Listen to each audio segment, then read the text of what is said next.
So our next location is known for a particular type of people that live there. I went back and forth on whether or not to do a funny accent, and finally I was like, you know what, why not? What if we take a hippie plus a Chinese peeper plus a homosexual plus fire plus prison? What are you doing? I'm doing the intro. Well, it sounds like you're going to say you got sent to prison for lighting gay Chinese hippies on fire. What? No, I was just, I'm building up to, And why are you doing that terrible accent? I thought people would expect a gay stereotype, so I came out of left field with a Chinese stereotype. Oh, so that you can offend a larger demographic. No, we're not trying to offend anyone. Whatever, you're derailing me. Let's get back on track. Oh, okay, so what do all these things have in common? Well, I guess nothing, but whatever. We went to San Francisco. Just roll the slideshow. If you were able to descramble our mirror image Futsnogaro video, you might remember that the 1850s saw a huge influx of Chinese immigrants to the west coast of the USA, many of whom settled in San Francisco. In fact, as of the 2012 census, about 21% of San Franciscans were of Chinese descent. Hence the silly accent that was completely in good taste and not at all offensive. If you're coming from the north, the only direct way into San Fran is the iconic Golden Gate Bridge. First opened May 27, 1937, rather than the military's proposed black and yellow or candy stripe motif, the final paint job of the GGB was nearly the exact same color as the primer, which personally I think, good call.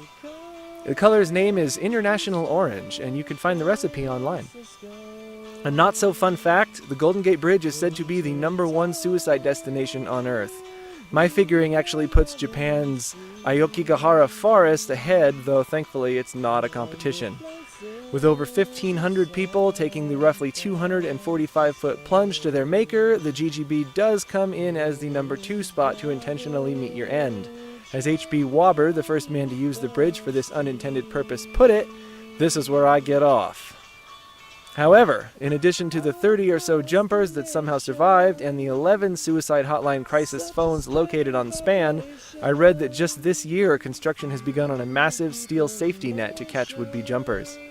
The good news is, if you stay behind the rails, the bridge has a renowned safety record. Its metal was tested on May 24th, get it? Metal.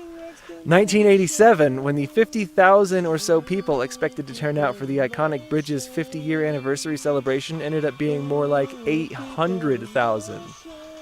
Under all this unexpected weight, the natural arch built into the structure flattened out as the middle was compressed, some say between 7 and 10 feet. As the bridge began to sway in the wind, a mild panic ensued. But engineers, whose names are never mentioned in the articles I read, calculated that the bridge was within tolerances and could probably even exceed their maximum safety limits without collapse. After all, massive suspension bridges like that are designed to sway in the wind quite a bit, like up to 20 feet laterally, I want to say, and even survive mild earthquakes. Somehow, with all this safety in mind, the average for construction of that scale in the 1930s was 1 death for every $1 million spent. Kind of weird, right? That people are just like, yeah, you know, you spend $1 million, somebody's gonna die. But bridges need to be built, and poor young fools like me need work. So I guess, with that in mind, the fact that the GGB's construction only resulted in 11 deaths with a $35 million price tag, that's pretty good, right? In fact, I heard it was the first construction job in the US where hard hats were mandatory.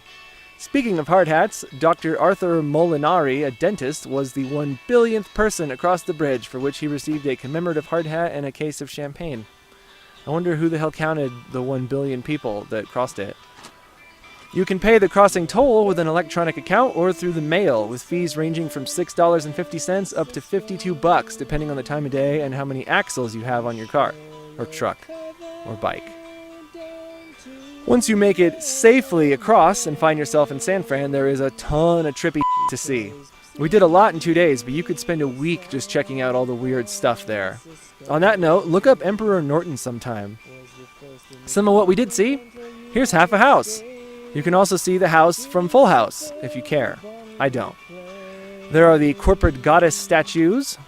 There's a park downtown featuring a plaque dedicated to Bummer and Lazarus. You can learn of their antics online, and to read the plaque, simply pause the video.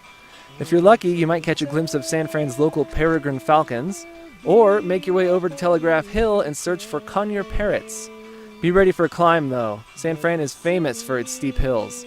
A really fun place to drive a stick-shift car. In fact, here's the car I hit trying to parallel park on a hill. Don't worry, there was no damage, and I left a note. Anybody know where I stole that joke from? That occurred while parking outside Golden Gate Park. Definitely worth a visit if you want to see the park's niftiest outdoor music venue, Sprekel's Temple of Music. Or the Doré Vase, a bronze sculpture cast in France in the 1870s, which is itself flanked on both sides by a pair of well-crafted but somewhat eerie sphinxes. Other notable works are the bust of Miguel de Cervantes, author of Don Quixote. I'm just kidding. It's pronounced Don Quixote, and like you, I have no idea what it's about, though I've heard of it like a million times. Also the bust of Giuseppe Verdi, a famous Italian composer. There are many more, but perhaps best of all is the image of John McLaren, who worked as superintendent for the park for like 50 years and hated statues. Well, he probably didn't hate all statues, but he didn't want any in the park, and allegedly whenever one got put in, he would plant trees around it to keep the park looking natural. So it's only fitting that after he died, they put a statue of him in it. Talk about honoring the dead, am I right? As you peruse the 8,000 varieties of plants inside the botanical gardens, keep an eye out for leftover stones from the 12th century Cistercian monastery of Santa Maria de Oliva, shipped over from Spain piecemeal after being purchased by none other than William Randolph Hearst. I have to get around to watching Citizen Kane one of these days. Anyway, between the Great Depression and a fire that wiped out the notes necessary for reconstruction, the monastery never got rebuilt as planned. The stones wound up here and there, and many of them nonchalantly adorn the trails of Golden Gate Park. Some are used to make up the sacred Druid circles so loved by nature hippie pagans. It just so happens that the Druid circles occupy a location in the park that was once an enclosure housing live bears, including at one point the famous California grizzly bear known as Monarch, brought to San Francisco by the request of the aforementioned newspaper mogul William Randolph Hearst, who I'm told became the symbol of the state and is the inspiration for the grizzly bear adorning the California flag, even though California grizzlies have been extinct since 1922. Though don't bother memorizing any of that, because people from California will be way more impressed if you can tell them the secret recipe for the unicorn frappuccino.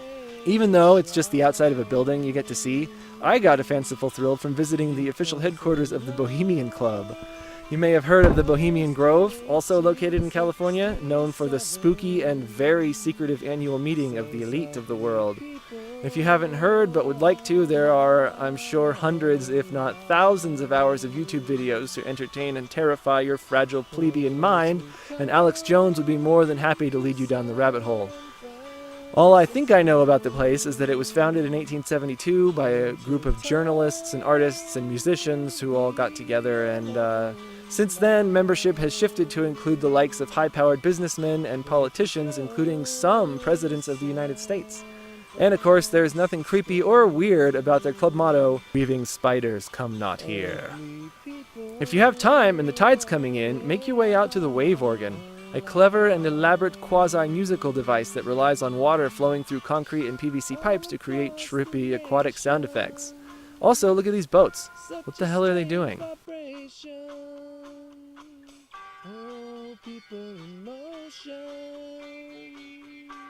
So there were two things I mentioned in the intro, fire and prison. The fire was the devastating aftermath of the infamous 1906 San Francisco earthquake. Though the Richter scale had not yet been invented, it's now believed that the quake had a magnitude of around 7.8, resulting in roughly 3,000 deaths and destroying about 80% of the buildings in San Fran, most of which was caused not by the quake itself, but the fires that raged for 3 days afterwards, caused largely by ruptured gas lines, but made worse by improper use of dynamite meant to destroy homes that hadn't yet caught fire in order to create bare spots that the fire could cross. They accidentally wound up setting the homes they were dynamiting on fire also. And some people were deliberately burning structures because insurance won't cover earthquake damage, but will pay if your house burns down. Probably didn't help that the city's fire chief died from the earthquake. It's still California's greatest natural disaster ever, and among the largest ever in America, with a price tag of about $350 million, equivalent today to about $9 billion. Two noteworthy silver linings are the Hotling Warehouse, holding at the time the West Coast's largest storage of whiskey, probably motivated more by the high price on the goods over the fear it would exacerbate the inferno, firefighters worked hard to save the warehouse. On the second day of the fires, everything still burning all over the city, the army rolled in and planned to demolish the building to save an adjacent one, but when they found out what was in the warehouse, somebody had the bright idea to pump seawater over 11 blocks to save the stash, and when that wasn't enough, they pumped sewer water up from below. So as mansions, churches, and City Hall all burned to the ground, the whiskey was saved. And now this spiffy plaque commemorates the feat. The other plucky survivor is the Golden Fire Hydrant.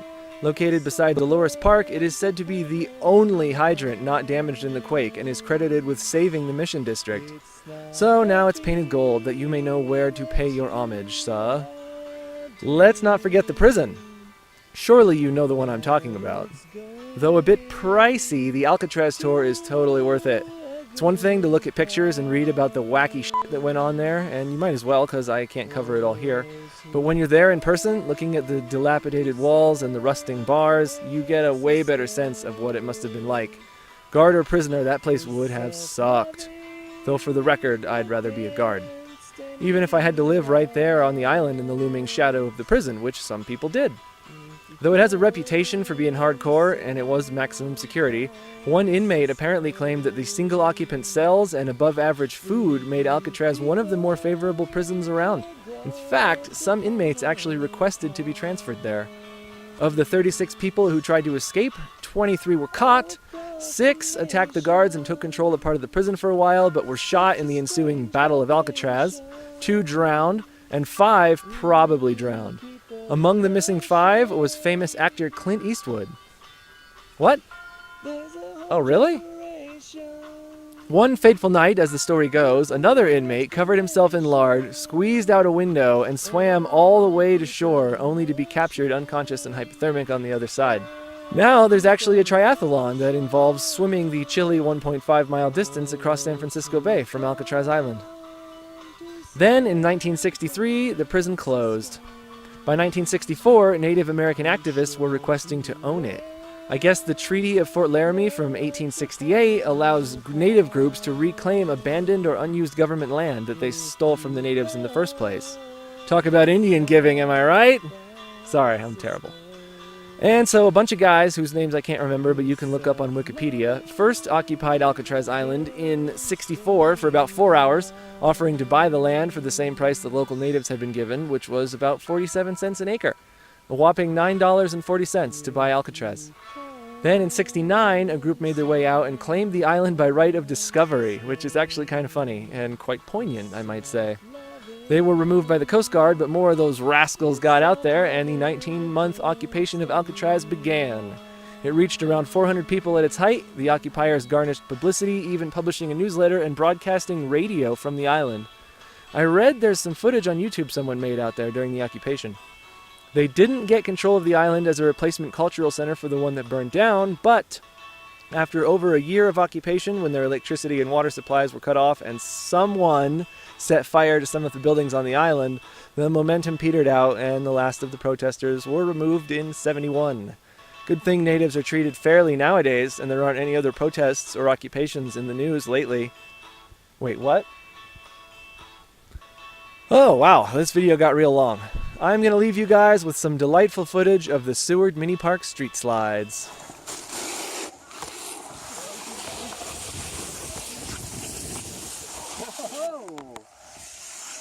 That's actually a pretty good slide. Thanks for watching, you big silly gooses. Subscribe!